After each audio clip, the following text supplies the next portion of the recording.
आप सभी का फिर से स्वागत है। पिछले कुछ लेक्चर्स में हम कर्वेचर निकाल रहे हैं कार्टेशियन फॉर्म का, पैरामेट्रिक फॉर्म का। ये तो हमने पहले लेक्चर में पढ़ा। फिर हमने पीडल फॉर्म का या फिर पोलर फॉर्म का अगले लेक्चर में पढ़ा। तो आज कुछ एक दो एक्सरसाइज करते हैं जिससे मेथड क्लियर हो जाए। मान के चलो या एग्जाम्पल या टॉपिक कह दीजिए, पोलर में जो कार्डाइड होता है उसकी रेडियस ऑफ कर्वेचर कितनी होगी।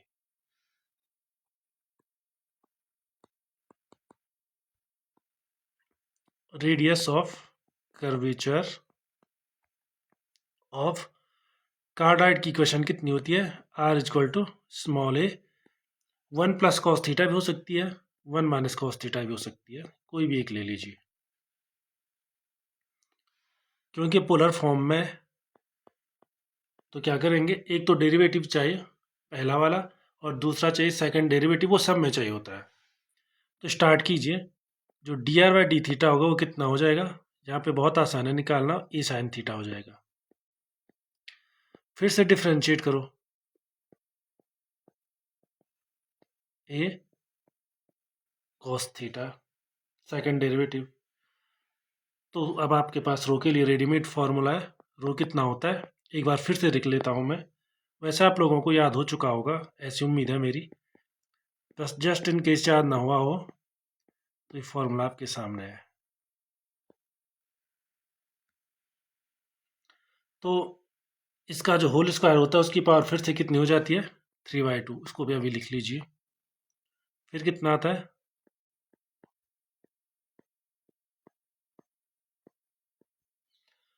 D R by D theta और 2 टाइम्स आता है होल स्क्वायर के साथ माइनस आर और सेकंड डेरिवेटिव। पूरा फॉर्मूला मैंने लिख लिया। और इसको सिंपली भी लिख सकते हैं आप सिंपल नोटेशन में, R square plus R1 square to the power 3/2 और उसे डिवाइड कर लो, R square plus 2R1 square minus R2। इन दोनों की वैल्यू सेम होती है। R1 का मतलब या R डैश का मतलब आप कह लीजिए, थीटा के रिस्पेक्ट में डिफ्रेंशिएशन से लीजिए। तो अगर आपके पास ये फॉर्मूला है तो आप आसानी से निकाल सकते हैं। सबसे पहले आर स्क्वायर कितना हो जाएगा? ए स्क्वायर 1 - cos थीटा और इस पूरे का square plus D R by D theta कितना हो जाएगा? Sine theta.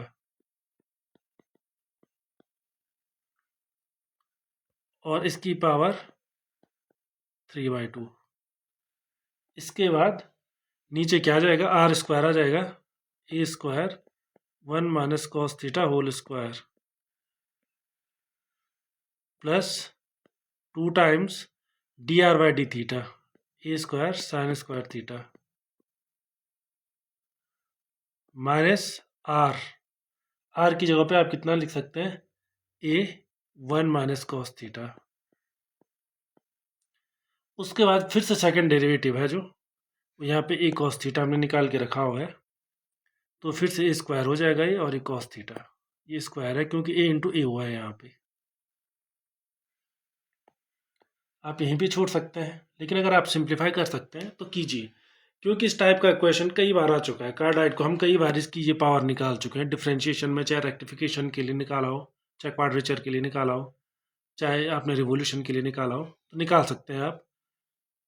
तो सबसे पहले तो देखिए, ऊपर ए स्क्वायर तो कॉमन है सब में और उसकी पावर 3/2 है, इसलिए ए क्यूब तो ऐसे ही बाहर आ गया।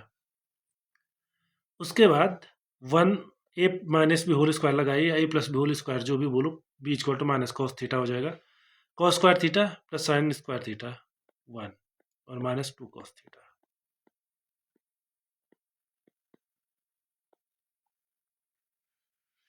ए स्क्वायर नीचे कॉमन आ जाएगा, सेम टू सेम। फिर वही रूल लगाइए। पहले क्या है? 1 plus cos square theta plus sine square theta 1।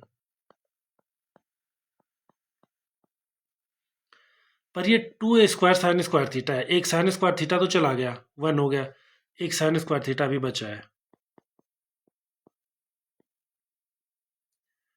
Minus एक तो एक कॉस थीटा बचा रहेगा और प्लस कॉस स्क्वायर थीटा।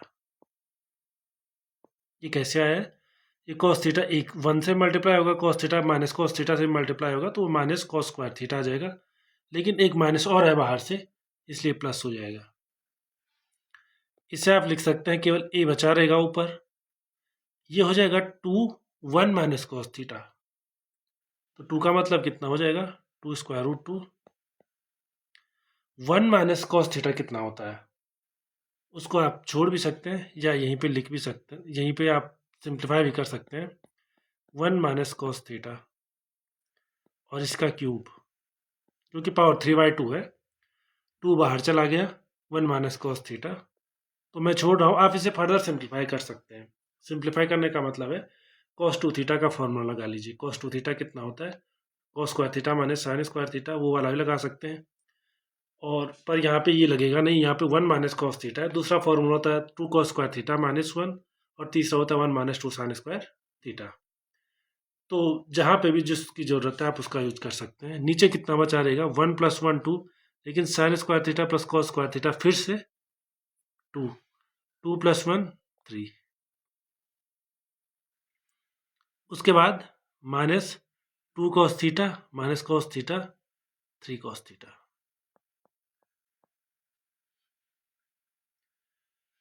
तो आप देख रहे हैं जो जो कॉमन है उसको फिर से बाहर भेज सकते हैं आप।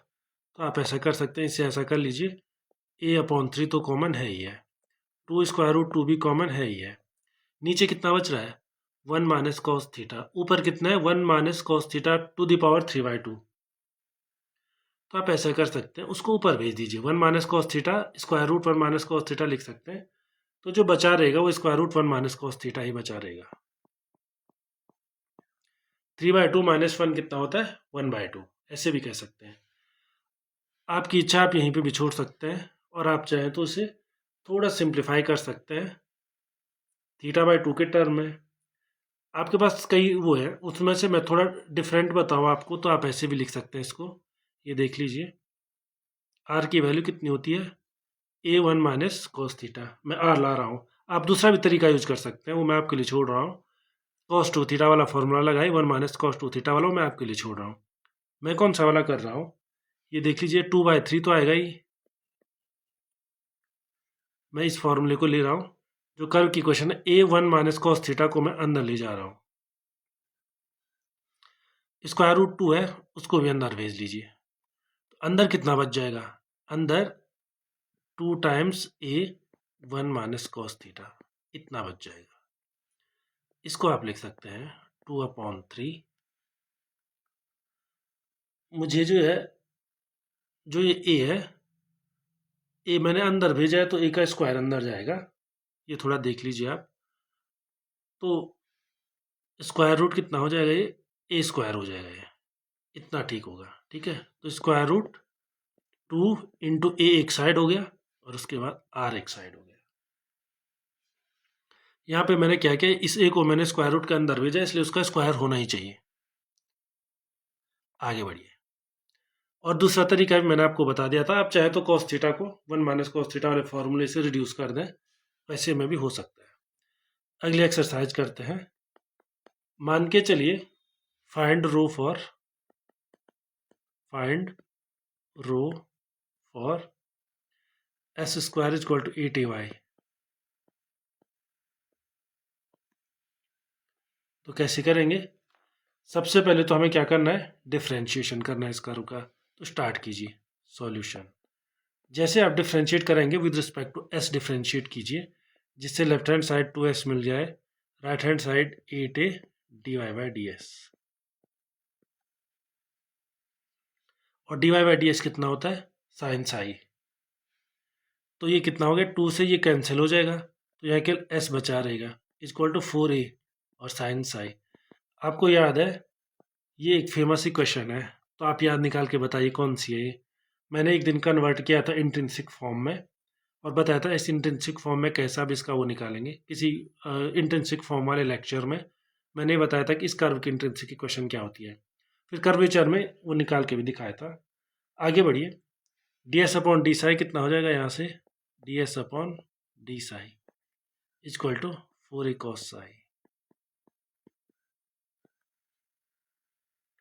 तो रो कितना हो जाएगा, रो ठीक इसका उल्टा, जो ds/d होता है, रो क्या होता है, कर्वेचर इसका उल्टा होता है, और रेडियस ऑफ कर्वेचर कितनी हो जाएगी, रो है अगर, तो उसको क्या लिख सकते हैं आप, 4a cos साई। और अगर आपको कर्वेचर निकालना है तो उसको उल्टा कर लीजिए।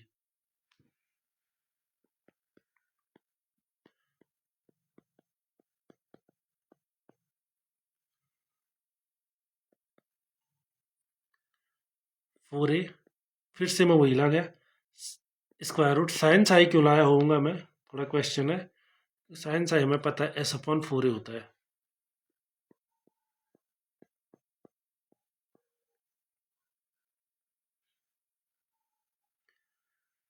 और फोर ए तो बाहर है ही है, इज इक्वल टू फोर ए, इसे आप सिंप्लीफाई कर सकते हैं, फोर ए तो बाहर है ही है, square root one minus S square की वैल्यू देखो एट ए वाई होती है, तो लिख लीजिए, तो eight A Y divided by sixteen A square, simplify कीजिए, four A square root one minus Y upon two A. तो ये क्वेश्चन में दिया हुआ था, आपको यही प्रूफ करना था। इस तरह से आप किसी भी कर्व की रेडियस ऑफ कर्वेचर निकाल सकते हैं, और हमने लगभग काफ़ी कवर कर लिए हैं। हमने कार्टेशियन के भी सॉल्व किए हैं, हमने पैरामीट्रिक के भी सॉल्व कर दिए हैं, पोलर के भी किए हैं, पीडल के भी किए हैं, और कई और रिलेशन कभी कभी जैसे पी और एस और साई कैसे कौन कौन दिए हुए हैं, फॉर एग्जांपल एक्स और वाई अगर एस के फंक्शन है तब कैसे निकालेंगे, उस तरीके से भी आप इसको निकाल सकते हैं। तो लगभग सारे तरीके डिस्कस कर लिए हैं, और एक्सरसाइज जो भी हैं आप उन्हें देख लीजिए। अभी फिलहाल आगे बढ़ते हैं। आगे एक इंपॉर्टेंट चीज़ है कर्वेचर निकालने के लिए, उसको कहते हैं Newtonian method. Newtonian method,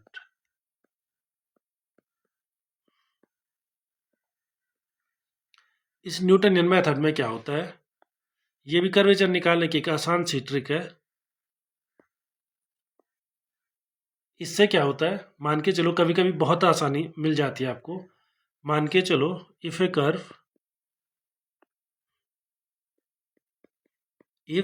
curve passes through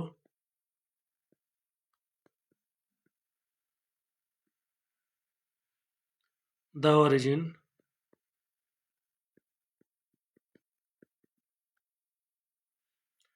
and the axis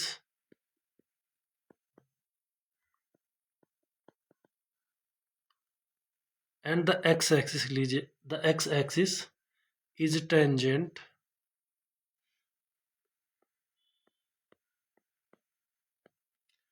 at the origin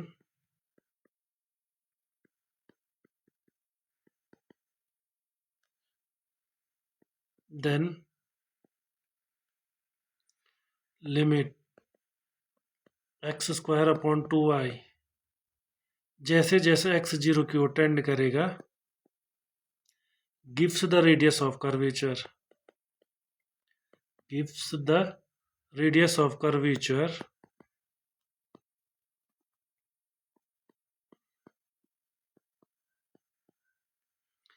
at the origin।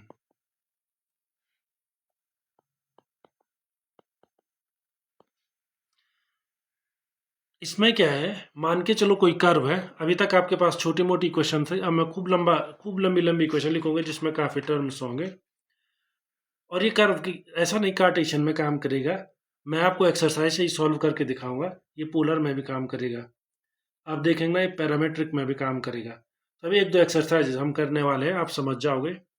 तो कंडीशन क्या है, आप सबसे पहले टेस्ट कीजिए कि क्या वो कर्व ओरिजिन से पास होता है कि नहीं होता है। उसके बाद ये बताइए वहाँ पे टेंजेंट क्या है,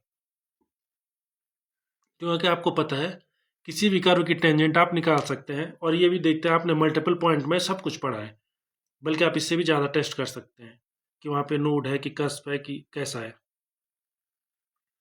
पर यहाँ पे आपको केवल ये जानना है कि क्या एक्स एक्सिस वहाँ पे टेंजेंट है या नहीं, ये देख लीजिए।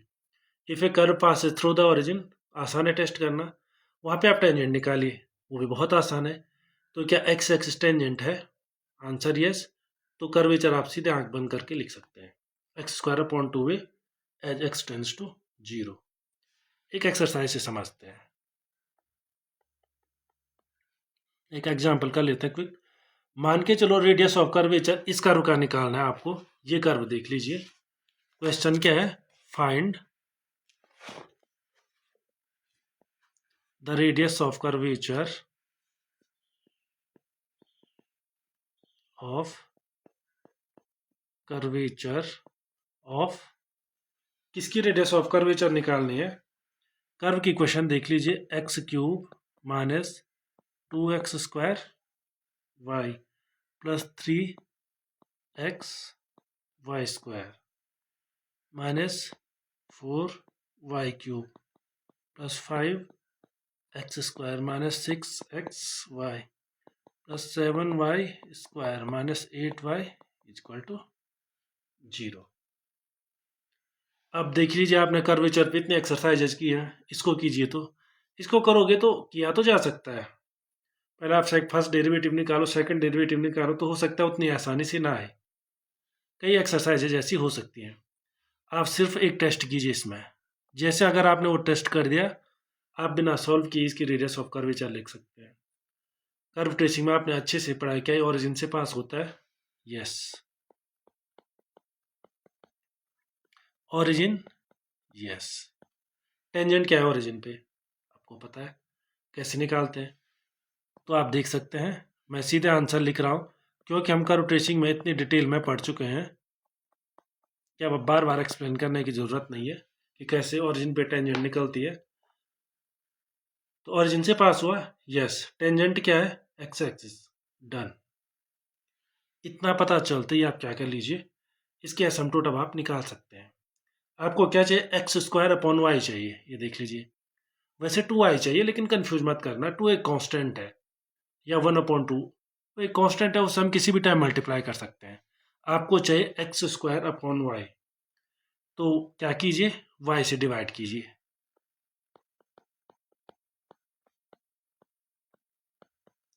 करो, इसे डिवाइड करो, कितना आता है। तो पहले को मैं ऐसे लिख रहा हूँ, x.x²/y माइनस 2x², क्योंकि y से डिवाइड हो गया, प्लस 3x, y से डिवाइड हो गया तो y minus 4y² plus 5x² minus 6x plus 7y minus 8 equal to 0। अब करना क्या है, x0 की ओर टेंड कराना है। तो x0 की ओर जो टेंड करेगा, आप इस फॉर्मूले को फिर से देखिए, x²/2y है। अगर x²/y है, ये रो की तरफ बढ़ रहा है, ये किसकी तरफ टेंड करता है, रो की तरफ। तो अगर x²/y है तो किसकी तरफ टेंड करेगा, x²/y। अगर आप एज x टेंड्स टू 0 करें, limit as x tends to 0, ये फंक्शन किसकी तरफ टेंड करेगा, 2 रो की तरफ, क्योंकि 2 से मैंने डिवाइड कर लिया है सिंपली। ठीक है, तो देखिए इस इक्वेशन में क्या बचता है, जैसे x टेंड 0 की ओर करेगा, ये 0 होगा इंटू 2 रो, माइनस 2 टाइम्स 0 0, 3xy भी क्या हो गया 0, 4y², 5x², बच कौन रहा है, सिर्फ आप ये देख लीजिए बच कौन कौन रहे हैं। तो आप देख सकते हैं कि जो टर्म बच रहे हैं उनमें से पहला ही है 5 रो वाला, माइनस वाला आप सीधे, बाकी सीधे आप छोड़ सकते हैं, सीधे इसको लिखिए 5x²/y। 5x²/y कितना हो जाएगा, 5 इंटू 2 टाइम्स रो, 6x भी चला गया, 6x के बाद 7y भी चला गया, और 8 भी चला गया, नहीं 8 बच गया, सॉरी, ये लास्ट में जो 8 है ये बच गया, माइनस 8, और दिस इज इक्वल टू 0। यहाँ पे क्वेश्चन आ रहा होगा कि जैसे ही x 0 की ओर टेंड कर रहा है, तो y क्यों 0 की ओर टेंड किया, 4y² तो आना चाहिए था ना। हम किस पॉइंट की बात कर रहे हैं, ओरिजिन की। x टेंड 0 की तरफ हो रहा है, मतलब ओरिजिन की तरफ टेंड हो रहा है, और ये कर्व ओरिजिन पे पास होता है। तो ओरिजिन से पास होता है का मतलब क्या है, कि अगर x 0 होगा तो y भी 0 होगा, मतलब अगर x 0 की ओर टेंड करेगा तो y भी 0 की ओर टेंड करेगा। और फंक्शन में ये नहीं भी हो सकता है। फॉर एग्जाम्पल y = x+1 है, तो x अगर 0 की ओर टेंड करता है तो y 1 की ओर टेंड करता है। ठीक है, तो वो इससे डिफरेंट है, पर इसमें ऐसा नहीं है। इसमें कर्व जो है वो पास होता है 0 0 पॉइंट से। इसका मतलब क्या, जब x 0 होगा तो y भी 0 होगा, मतलब x 0 की ओर टेंड करेगा तो y भी 0 की ओर टेंड करेगा। इसलिए यहाँ पे कंफ्यूज मत कीजिए। ये ऊपर की इक्वेशन नहीं है जिसको मैंने यहाँ पे लिखा हुआ है, इसकी जगह पे 0 × 2 रो लिखा है मैंने। 2x² 0 हो गया, 3xy भी 0 हो गया, 4y² भी 0 हो गया, लेकिन ये फिर से बच गया। 5 × 2 रो, 6x 0, 7y 0 और 8 भी बच गया, तो -8 नीचे आ गया। तो यहीं पे आप रो की वैल्यू निकाल सकते हैं। इसको सिंप्लीफाई करके ये 8 है, 2 से डिवाइड कर सकते हैं। तो ऐसे आप किसी भी कर्व का निकाल सकते हैं। एक और एक्सरसाइज, एक और कुछ एग्जाम्पल देख लीजिए। वही करना है आपको। Find the radius of curvature of,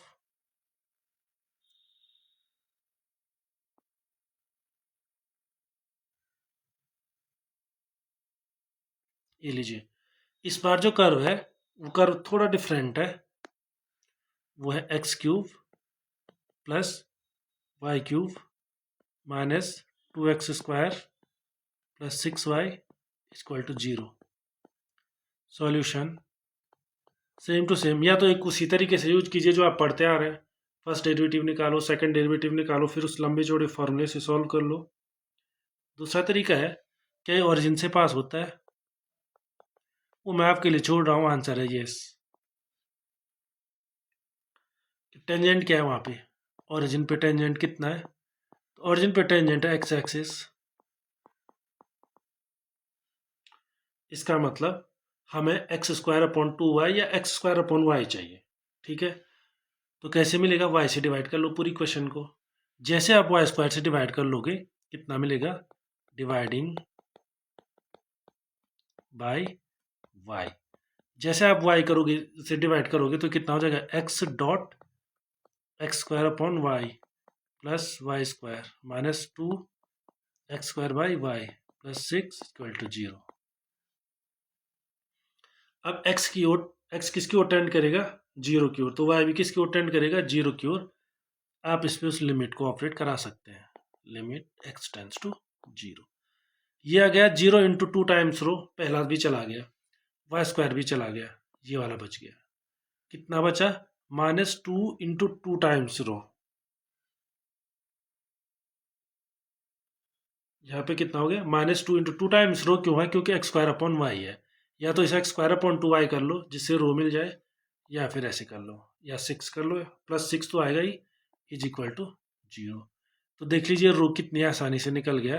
6/2 का है, ये 6 इस साइड चला जाएगा, ये 2 है, फिर 2 आ जाएगा, तो 3/2। बड़ी आसानी से निकल गया। तो इससे आपकी कैलकुलेशन बहुत ज़्यादा सिंप्लीफाई हो गई। नहीं तो आपको फर्स्ट डेरिवेटिव निकालना पड़ता, फिर सेकेंड। अब मैं आपको जनरल सोचने के लिए देता हूँ, किसी भी कर्व की एसिम्पटोट आप कैसे निकाल सकते हैं। देखो, जो x³ होगा वो तो बचेगा नहीं। क्यों नहीं बचेगा? क्योंकि x³ को आप लिखेंगे x.x² / y, वो तो चला गया। y³ भी नहीं बचेगा। क्यों? क्योंकि y³ में y से डिवाइड करोगे, y² तो बचा रहेगा, बल्कि y की 2 से बड़ी पावर के जो हैं वो कोई नहीं बचेंगे उनमें से। तो बचेगा कौन? बचेगा एक वो जो y का मल्टीपल है, क्योंकि जैसे आप y से डिवाइड करोगे वो बचा रह जाएगा। और x², तो जैसे आप x² से डिवाइड कर लोगे, सॉरी y से डिवाइड करोगे, x² / y हो जाएगा। और आंसर कितना होगा? 6,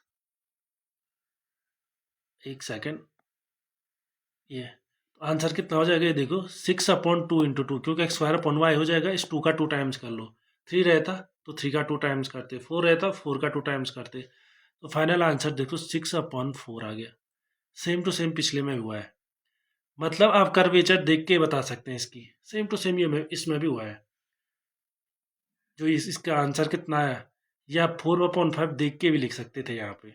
कैसे? 8 अपॉन, यहाँ से 5 का 2 टाइम्स होगा, जो कि मैंने पहले बोला। 8/10 मीन्स 4/5। तो हाँ, आप देख के लिख सकते हैं। अब ऐसा करते हैं कि क्या ये कार्टेशियन पे यूज होता है, क्या पोलर पे भी यूज होता है? तो आंसर है यस। कैसे?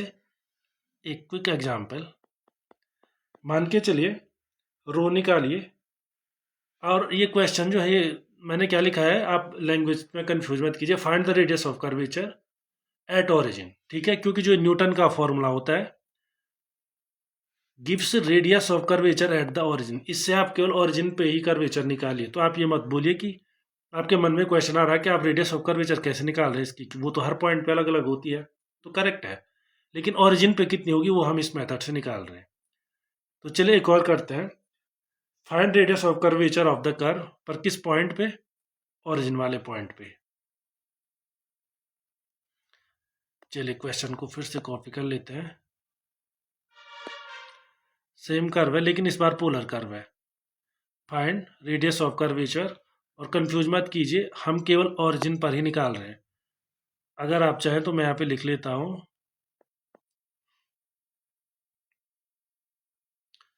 एट द ओरिजिन, या find of at the pole. Curve क्या है,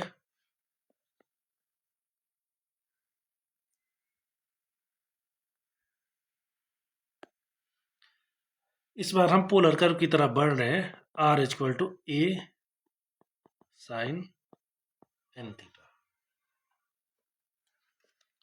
इस कर्व के लिए करना क्या है, सेम टू सेम वही प्रोसेस है, क्योंकि कर्व पोलर हो कार्टेशियन के हो क्या फर्क पड़ता है, हमारे लिखने का तरीके में अंतर पड़ता है। जो कर्व ओरिजिन से पास होता है वो तब भी तो ओरिजिन से पास ही होगा, चाहे उसको कार्टेशियन में लिखो या पीडल फॉर्म में लिखो, पैरामीट्रिक में लिखो, इंट्रिंसिक में लिखो, जो कर्व ओरिजिन से पास होता है वो तब भी पास होता है। और ओरिजिन पे उसकी कर्वेचर जितनी है वो तब भी उतनी ही रहती है, चाहे आप किसी भी फॉर्म में लिख लो, और ओरिजिन पे जो टेंजेंट है वो उतना ही रहता है। आपके बोलने का तरीका बदल जाएगा। कार्टेशियन में आप उसे एक्स एक्सिस बोल रहे हैं, पोलर में उसे थीटा इक्वल टू 0 बोलेंगे, लेकिन रहता उतना ही है। इसलिए ये टेक्निक मैंने आपको बताई ये सब पे काम करती है। फॉर एग्जाम्पल इस वाले को ले लो, इस कर्व को आप कार्टेशियन में कन्वर्ट करोगे या किसी भी फॉर्म में कन्वर्ट करो, अगर ये ओरिजिन से जाता है तो तब भी तो जाएगा ये। तो यहाँ पे लिमिट, यहाँ पे रो का फॉर्मूला क्या होगा, ध्यान रखना, यहाँ पे रो का फॉर्मूला होगा limit theta tends to 0 r upon 2 theta, ये होगा। तो चलिए जब मैंने फॉर्मूला लिख लिया है इसी से स्टार्ट करते हैं।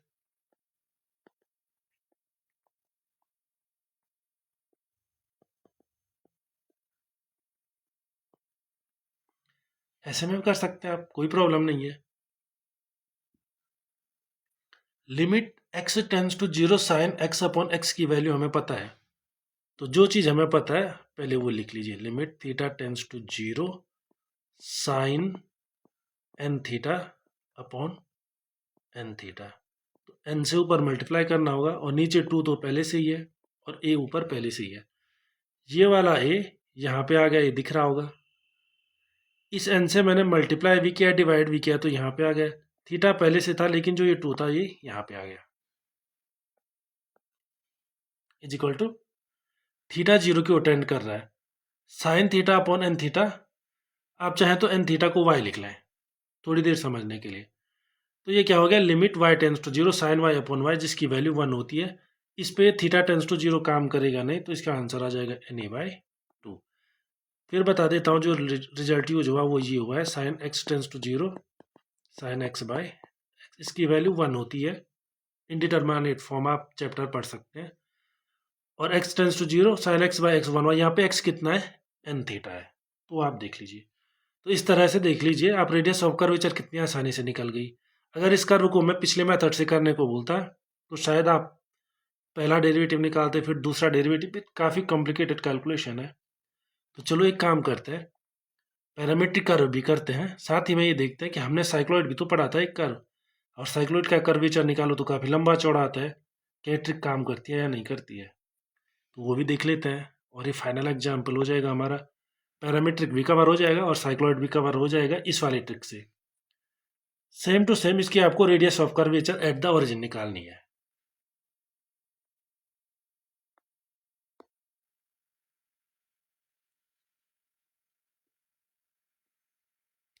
क्या एक्सरसाइज आपके पास, find radius of curvature of the curve at origin. जो कर्व है उसकी इक्वेशन मैं थोड़ा सा चेंज कर रहा हूँ, और यहाँ मैं ला रहा हूँ साइक्लॉइड, चलो पूरा ही मिटा दो।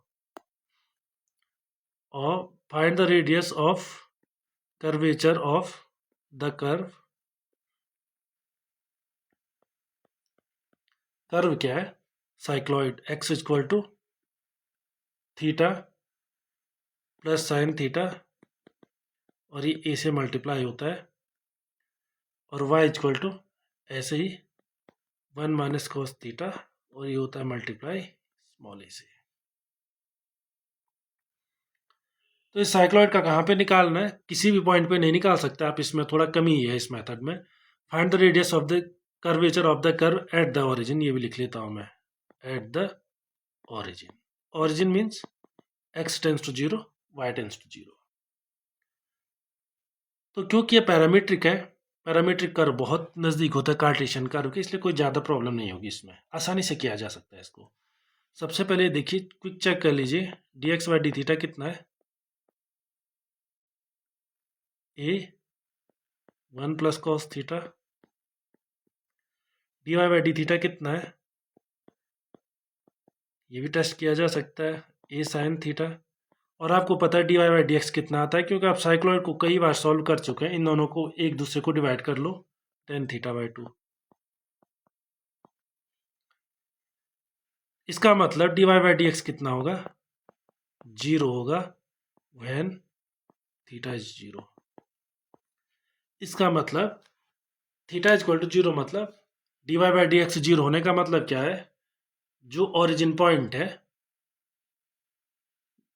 वो उस पॉइंट पर d y by d x 0 है, मतलब स्लोप ऑफ टेंजेंट 0 है, मतलब एक्स एक्सिस टेंजेंट है। ये इसीलिए टेस्ट किया मैंने। और अगर आपको पता है पहले से कि ये कर्व दिखता कैसा है, ये ओरिजिन से पास होता है और वहाँ पे टेंजेंट एक्स एक्सिस होती है, तो आगे बढ़िए। नहीं पता है तो इस तरह से आप पता कर सकते हैं कि ये कर्व पहले तो ओरिजिन से पास होना चाहिए, क्योंकि थीटा 0 होगा तो एक्स 0 होगा, वाई भी 0 होगा। तो ओरिजिन पॉइंट कौन सा पॉइंट है? थीटा इज इक्वल टू 0, ये ध्यान रखना। ओरिजिन पॉइंट कार्टेशियन में 0 0 है, इसके लिए कौन सा है 0 0? थीटा इज इक्वल टू 0 है ओरिजिन। ठीक है, तो थीटा इज इक्वल टू 0 पे स्लोप ऑफ टेंजेंट कितना है? 0, मतलब एक्स एक्सिस। हो गया काम, सीधे रो निकाल दीजिए आप। Rho is equal to limit theta tends to 0 X square upon 2y। बस हो गया। अगर आप इसको सीधे गैस मार सकते हैं तो कीजिए, नहीं तो स्टेप बाय स्टेप तो कर ही सकते हैं। Limit theta tends to 0, X कितना होता है? A square theta plus sine theta whole square divided by 2y 2a 1 minus cos theta. इसको कीजिए, ए और ए कैंसिल, ए बाई 2 बाहर आ गया। Limit theta tends to 0। तो आप इसे अब सिंप्लीफाई करना स्टार्ट कर लीजिए। आप इसे कई तरीके से सिंप्लीफाई कर सकते हैं, उनमें से जो आपको पसंद है उसे आप इसे सिंप्लीफाई कर लीजिए। फिलहाल मैं ये लिख रहा हूँ, theta plus sine theta whole square divided by 1 minus cos theta. क्योंकि ये ए कैंसिल हो चुका है स्क्वायर से और ये 2 भी बाहर आ चुका है, तो अब आप इसे सिंप्लीफाई कर सकते हैं कई तरीके से। जैसे एक तरीका ये हो सकता है, आप 1 प्लस कॉस थीटा से ऊपर भी मल्टीप्लाई कर लीजिए, नीचे भी मल्टीप्लाई कर लीजिए। जैसे आप 1 प्लस कॉस थीटा से ऊपर नीचे दोनों जगह मल्टीप्लाई कर लोगे तो नीचे आ जाएगा 1 माइनस कॉस स्क्वायर थीटा, वो हो जाएगा साइन स्क्वायर थीटा। अब देखो, जैसे जैसे थीटा 0 की तरफ बढ़ता है, ये लिमिट की वैल्यू कितनी आती है? थीटा टेंस टू 0, ये भी 0 है, ये भी 0 है और ये भी 0 है, 0 बाई 0, ये बन रही इनडिटरमाइनेट फॉर्म। ठीक है, तो इस इनडिटरमाइनेट फॉर्म को सॉल्व कैसे करोगे, ये क्वेश्चन है अब। तो आप यहाँ पे ये मत सोचिए पोलर इक्वेशन है, ये सिर्फ कार्टेशियन भी हो सकता है, इसका उससे कोई रिलेशन नहीं है। आप चाहे थीटा की जगह एक्स रख सकते हैं। तो थीटा टेंस टू 0, इसके कई तरीके हैं सॉल्व करने के। अगर आपने इनडिटरमाइनेट फॉर्म वाला चैप्टर पढ़ा है तो आप ये भी कर सकते हैं। यहाँ पे आप ये कन्फ्यूजन मत करना है कि यहाँ पे थीटा है तो पोलर ही होगा। एक्स रख के देख लीजिए, limit x tends to 0 x plus sine x, ये है 0 बाई 0 फॉर्म। और 0 बाई 0 फॉर्म का मतलब है लिमिट थीटा टेंस टू 0। आप लॉपिटाल रूल लगा सकते हैं। लॉपिटाल रूल मतलब ऊपर का डिफ्रेंशिएशन कितना होगा? 2 theta plus sine theta into 1 plus cos theta, और नीचे का डिफ्रेंशिएशन हो जाएगा 1 माइनस कॉस थीटा का डिफ्रेंशिएशन साइन थीटा। इतना हो जाएगा। आप इसे सिंप्लीफाई कीजिए। अब जो प्रोडक्ट है उसको प्रोडक्ट में लिख लीजिए, और नहीं तो अलग अलग कर लीजिए, पर एक बार फिर से टेस्ट कर लीजिए क्या थीटा टेंस टू जीरो कोई प्रॉब्लम तो खड़ी नहीं कर रहा है। जैसे थीटा टेंस टू जीरो होगा नीचे तो जीरो हो जाएगा, नीचे मतलब ये। ऊपर कितना होगा, ऊपर जीरो प्लस जीरो जीरो फिर से जीरो हो जाएगा, तो फिर से जीरो होगा। एक स्टेप और कर लीजिए, a/2 तो आपके पास सही है। इसको आप प्रोडक्ट ऑफ टू फंक्शन बोल सकते हैं। इस पे आप, क्योंकि आपको फिर से ऊपर भी डिफ्रेंशिएट करना है नीचे भी डिफ्रेंशिएट करना है, आप इसको प्रोडक्ट ऑफ टू फंक्शन की तरह ट्रीट कर सकते हैं, कोई प्रॉब्लम नहीं है। और आप चाहें तो एक बार प्रोडक्ट कर लीजिए, उसके बाद जो आ रहा है उसका डिफ्रेंशिएशन कर लीजिए, ऐसे भी कर सकते हैं। तो सबसे पहले तो ये 2 और ये 2 कैंसिल हो गए, छोड़ दीजिए उसे। Limit theta tends to zero, इसका डिफ्रेंशिएशन कितना होगा, theta plus sine theta into 1 plus cos theta का डिफ्रेंशिएशन होगा। तो थीटा प्लस साइन थीटा तो उतना ही रहेगा, 1 प्लस कॉस थीटा का डिफ्रेंशिएशन माइनस साइन थीटा हो जाएगा, प्लस 1 प्लस कॉस थीटा तो वहाँ पहले से ही रहेगा, और अब थीटा प्लस साइन थीटा का डिफ्रेंशिएशन तो इसका होल स्क्वायर हो जाएगा, और डिवाइडेड बाय साइन थीटा का डिफ्रेंशिएशन कॉस थीटा हो जाएगा। ये आप देख लीजिए, इतना होगा। आगे सिंप्लीफाई इसको कीजिए, ए तो है ही है यहाँ पे, limit theta tends to zero भी है ही। क्या ये कोई प्रॉब्लम अब खड़ी करेगा, तो अब एक प्रॉब्लम खड़ी नहीं करेगा। क्यों नहीं करेगा, क्योंकि पहले तो नीचे तो 1 है, इसलिए ये मीनिंगफुल है। नीचे जीरो नहीं आ रहा है, ऊपर भी जीरो नहीं आ रहा है, क्योंकि theta plus sine theta zero हो जाएगा। लेकिन 1 प्लस कॉस थीटा तो जीरो नहीं होगा ना, कॉस जीरो तो 1 होता है। तो जैसे लिमिट मैं इस पूरे को लिख रहा हूँ, आप पहले 1 plus cos theta whole square को लिख लेता हूँ, फिर माइनस साइन थीटा, और उसके बाद 1 थीटा प्लस साइन थीटा, 1 नहीं है, थीटा प्लस साइन थीटा, और इस पूरे को डिवाइड कर लो आप कॉस थीटा से। देखिए कॉस थीटा 1 होता है, इसलिए नीचे जीरो हो तो प्रॉब्लम होती है, आपको पता ही है। ये तो बच गया, ये पूरा जीरो हो जाएगा, कोई प्रॉब्लम नहीं है। लेकिन कॉस जीरो 1 होता है, ये 4 हो जाएगा। तो फाइनल आंसर कितना आ जाएगा, 4A। तो ये मैंने स्टेप बाय स्टेप किया, इसलिए इतने थोड़ा लंबा तो नहीं है, 2-4 स्टेप ज़्यादा आगे हैं, पर आप फट से कर सकते हैं इसको। इस लिमिट को निकालने के कई तरीके हैं, उनमें से किसी का भी यूज कर लीजिए आप, जो आपको अच्छा लगे। तो अगले चैप्टर में हम देखेंगे, अगले लेक्चर में हम देखेंगे centre of curvature. Thank you.